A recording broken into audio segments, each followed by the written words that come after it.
Bangladesh lung ফাউন্ডেশনের আয়োজনে ১২ শতাধিক বক্ষব্যাধি চিকিৎসক বিশেষজ্ঞদের নিয়ে শুরু হয়েছে পালমোকনের দ্বিতীয় দিনের অধিবেশন। সেখানে আছেন সহকর্মী মুজাহিদ শুভ। সরাসরি যাব তার কাছে। শুভ, জানাবেন আজকে এই আলোচনায় বিশেষজ্ঞরা কোন কোন বিষয়কে প্রাধান্য দিচ্ছেন?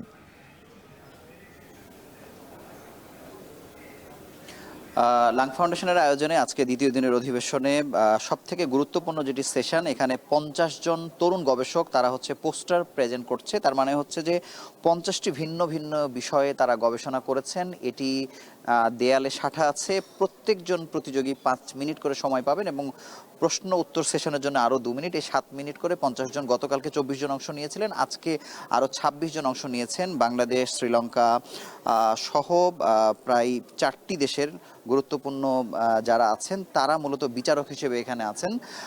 এটির প্রতিযোগিতার পরে আসলে পুরস্কার ঘোষণা করা হবে। যেই প্রথম 5 জন থাকবেন তারা আগামী দিনে যে এপিএসআর এর যে একটি কনফারেন্স হবে, ইন্টারন্যাশনাল কনফারেন্স, সেটিতে 5 জনকে তাদের সব ধরনের খরচ বহন করবে বাংলাদেশ লাং ফাউন্ডেশন। এই গবেষণাটি মূলত করা হয়, মূলত তারা বাংলাদেশে গবেষণার যে অভ্যাস তাদের তৈরি হচ্ছে, আগামী দিনে বিশ্বমঞ্চে দাঁড়িয়ে তারা গবেষণা করবেন বাংলাদেশের বক্ষব্যাধির কী অবস্থা, চিকিৎসার প্রোটোকলগুলো কি হবে, কিভাবে প্রতিরোধ ব্যবস্থা জোরদার করা যায়।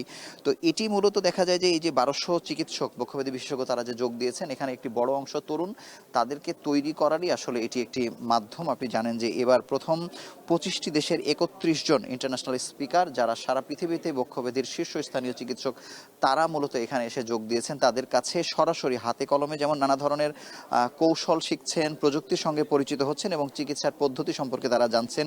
এখানে সারা পৃথিবীতে বক্ষব্যাধি নিয়ন্ত্রণে বা চিকিৎসায় কী ধরনের ওষুধ ব্যবহার করা হচ্ছে, কী ধরনের নতুন নতুন পদ্ধতি আসলে ব্যবহার করা হচ্ছে, সব মিলিয়ে আসলে আলোচনা, সমালোচনা, প্রশ্নোত্তর পর্ব সব কিছুই হচ্ছে। আপনি দেখতে পাচ্ছেন যে একটি পোস্টার প্রেজেন্টেশন সামনে চলছে। সেখানে মূলত প্রতিযোগী তিনি কিন্তু বোঝানোর চেষ্টা করছেন যে এই পোস্টারে আসলে কি কি বিষয়ে তারা আসলে নিয়ে এসছেন। এবং এটির আরেকটি সুবিধা হচ্ছে যে এই পেপারগুলো আসলে দেয়ালে সাঁটায় থাকে। যারা অংশগ্রহণ করতে পারে না বা এই সময় যারা দেখতে পায়নি, তারা যে কোনো সময় এসে কিন্তু একবার পড়ে প্রত্যেকটা ঘুরে ঘুরে কিন্তু জানতে পারেন যে নতুন কি তথ্য নিয়ে আসা হয়েছে। এগুলো মূলত আইসিডিডিআরবি, জাতীয় বক্ষব্যাধি ইনস্টিটিউট সহ বিভিন্ন হাসপাতালের ওপর, বিভিন্ন রোগীদের ওপর গবেষণা করেই এগুলো আসলে তৈরি করেছেন প্রতিযোগীরা। তো এই ছিল এখানকার সবশেষ খবর। শাফিন যুক্ত হয়েছিলেন সহকর্মী মুজাহিদ শুভ।